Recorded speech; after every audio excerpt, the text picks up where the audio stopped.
yang lalu saya sudah memprediksi bahwa megatrust bisa terjadi di tahun 2024.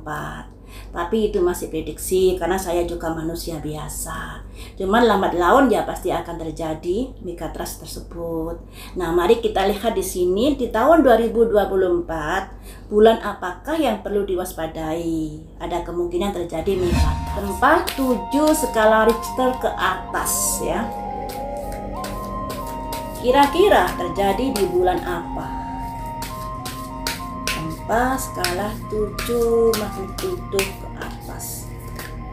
Terjadi di bulan apa di tahun 2024? Agustus ada simbol stillness.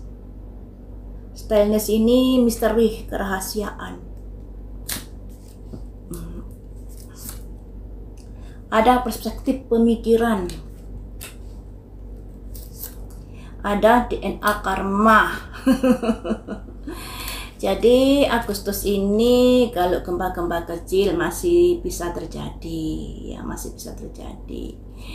Cuman kalau 7 skala Richter sepertinya bukan Agustus. Kemudian September, apakah terjadi gempa 7 skala Richter ke atas? September ada sinergi. Ada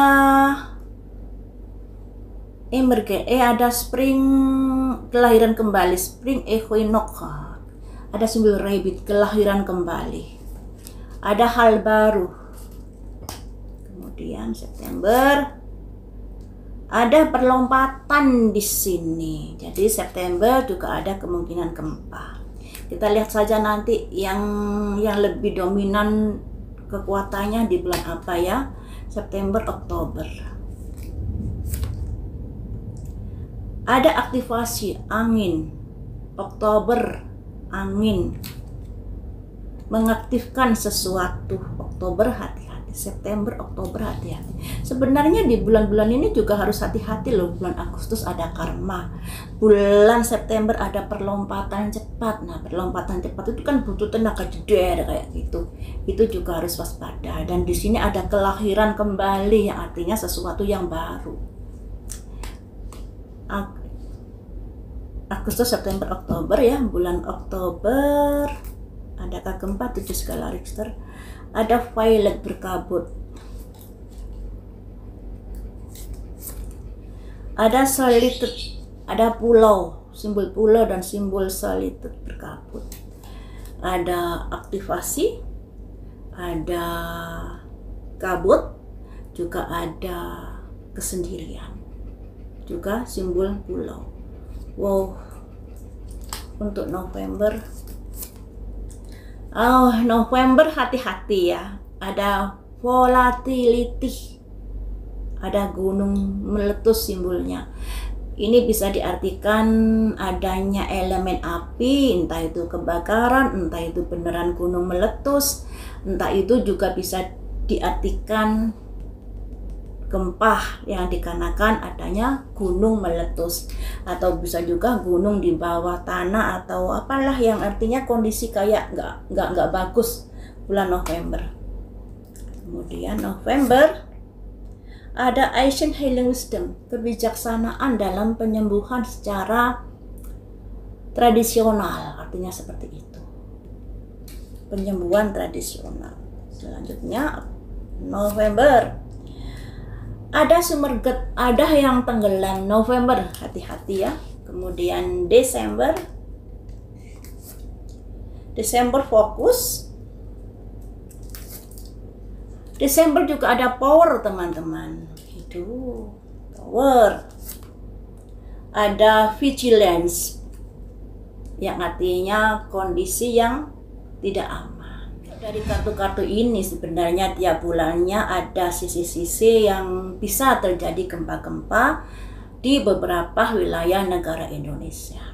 Karena kartunya ya kurang bagus juga sih ya. Dari bulan Agustus ada stillness itu kesendirian atau keheningan, kemudian ada perspektif pemikiran dan ada DNA karma. Yang artinya bisa dibilang kalaupun Agustus ada gempa ya mungkin gempa-gempa yang nggak seberapa besar. Tapi juga harus diwaspadai karena di sini ada karma. Karma, tapi ada simbol perspektif pemikiran terkait adanya sebuah kejadian yang merupakan sebab akibat. Jadi Agustus ini masih bisa dibilang kalaupun ada gempa, gempanya kurang begitu besar atau enggak begitu besar ya. Kemudian September ada sinergi ini bagus, tapi di sini ada simbol kelahiran kembali. Kemudian di sini ada simbol perlompatan. Perlompatan itu kan berarti adanya sebuah kegiatan yang begitu cepat, melompat kayak gitu kan. Jadi saya artikan bulan September kemungkinan juga ada gempa-gempa.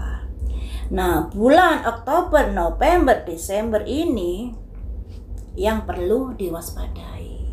Nah, pastinya saya sendiri nggak tahu bulan apa, tapi dari energinya di sini bulan Agustus, September, Oktober, bulan Oktober ini sudah ada simbol dari pergerakan yang dihembuskan, dilambangkan ini, simbol wind, kemudian simbol activation, mengaktifkan.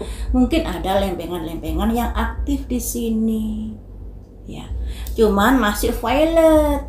Nah, violet itu bertabir, yang mana mungkin ada sebuah lempengan yang aktif, tapi masih tidak begitu diketahui.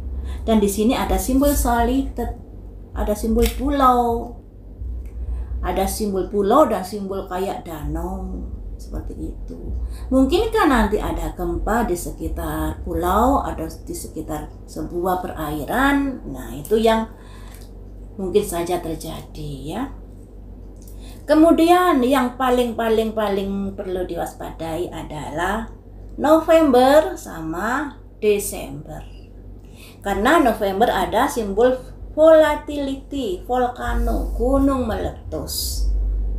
Nah, ada simbol gunung meletus. Juga ada simbol tenggelam, gunung es tenggelam. Ya. Dan di sini juga ada simbol Shaman Healing Wisdom. Nah, dari ketika simbol ini saya mengartikan hati-hati di bulan November. November hati-hati ya, karena di sini ada volatility, gunung meletus.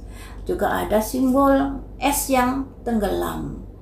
Ya, ada simbol sumber ketenggelam. Ya, ada simbol sumber sesuatu yang tenggelam.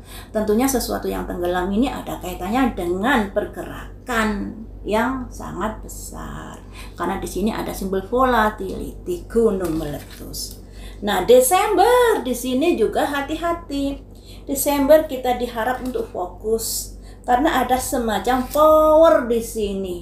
Petir menyambar jeder dan membuat situasi dan kondisi tidak aman, ya. Tidak aman. Nah, dari peringkat beberapa bulan di sini teman-teman, sebenarnya bulan-bulan Agustus sampai Desember itu perlu kewaspadaan kita. Karena masing-masing bulan ada kartu-kartu yang kurang bagus. Cuman di sini yang perlu diperhatikan adalah November, Desember. Ya, itu sangat-sangat luar biasa.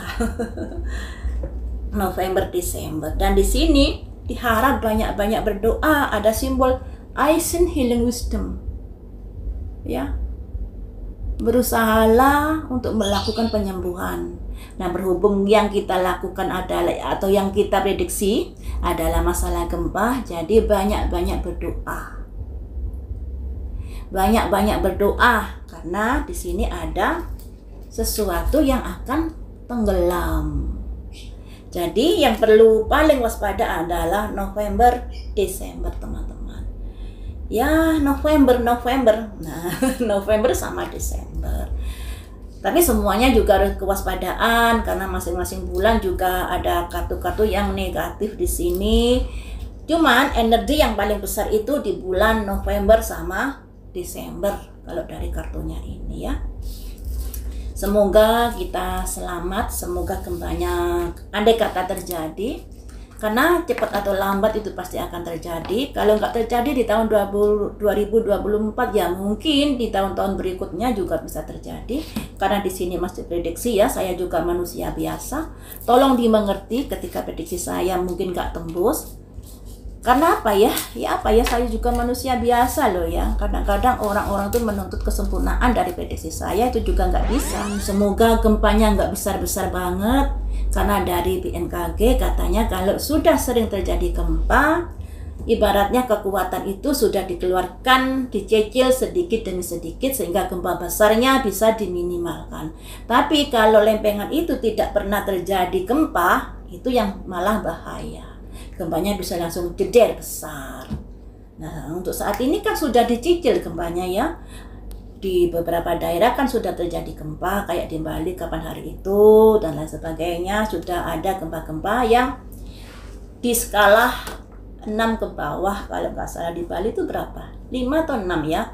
Nah, tentunya dengan seringnya terjadi gempa-gempa yang seperti itu, semoga gempa besar bisa dihindari.